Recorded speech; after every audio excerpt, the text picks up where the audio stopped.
Assalamualaikum warahmatullahi wabarakatuh. Nama saya Muhammad Rohim dari kelas E Manajemen Bisnis Syariah dengan NPM 251040333 ingin memenuhi tugas UTS mata kuliah GET, yaitu yang bertema konsep ekonomi hijau dalam pengelolaan dan pemanfaatan sumber daya alam Indonesia untuk mendukung pembangunan berkelanjutan. Materi selanjutnya, internalisasi konsep ekonomi hijau atau green economy dalam pengaturan lingkungan hidup di Indonesia mendukung pembangunan berkelanjutan. Pembangunan bertujuan untuk meningkatkan kesejahteraan masyarakat, sehingga pembangunan harus didasarkan pada konsep pembangunan yang berkelanjutan. Dalam laporan World Commission on Environment and Development pada tahun 1987 yang berjudul Our Common Future, pembangunan berkelanjutan didefinisikan sebagai development that meet the need of the present without compressing the ability of future generation to meet their own needs. Selanjutnya, dalam laporan tersebut, diidentifikasi pula beberapa masalah kritis yang perlu dijadikan dasar dalam merumuskan kebijakan lingkungan dalam konsep pembangunan yang berkelanjutan, yaitu yang pertama, mendorong pertumbuhan dan meningkatkan kualitas, mendapatkan kebutuhan pokok mengenai pekerjaan, makanan, energi, air, dan sanitasi. Selanjutnya, menjamin tingkat pertumbuhan penduduk yang mendukung berkelanjutan, melakukan konservasi dan kemampuan sumber daya, orientasi teknologi, dan mengelola risiko. Dan yang terakhir, memadukan pertimbangan lingkungan ekonomi dalam proses pengambilan keputusan. Dengan demikian, masalah-masalah pembangunan sangat erat kaitannya dengan masalah ekonomi dan lingkungan.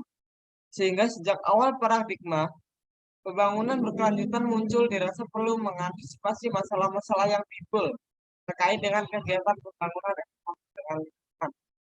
Hal di atas dirasa sudah sangat mendesak diatasi, mengingat pada kenyataannya yang dominan menentukan adalah kepentingan ekonomi. Kepentingan lingkungan selalu diletakkan di bawah kepentingan ekonomi. Hal ini menunjukkan paradigma pembangunan yang keliru. Ekonomi harus menjadi subsistem dari lingkungan, bukan sebaliknya. Inilah esensi pembangunan berkelanjutan dan dari perspektif pembangunan ekonomi.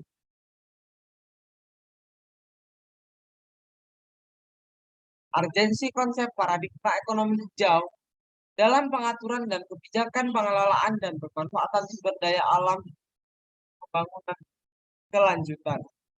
Penerapan konsep ekonomi hijau pada peraturan perundang-undangan yang mengatur perlindungan dan pengelolaan lingkungan hidup saja, sebagaimana dikemukakan di atas kiranya tidak cukup.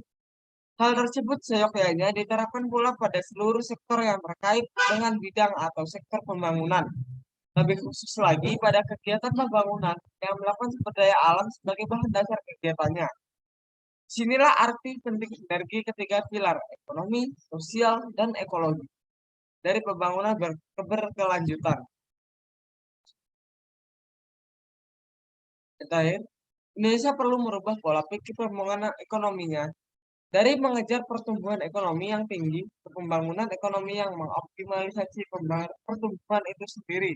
Karena pembangunan yang hanya mengejar pertumbuhan telah terbawa dampak sosial pada masyarakat berupa kemiskinan, ketimpangan ekonomi, dan sosial, serta dampak pada merosot kualitas lingkungan dan keanekaragaman hayati. Dengan demikian, pembangunan Indonesia harus beralih dari pembangunan ekonomi yang mengejar pertumbuhan menjadi pembangunan mensinergikan pembangunan ekonomi, sosial, dan lingkungan.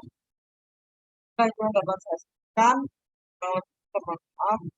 Akhiri wassalamualaikum warahmatullahi wabarakatuh.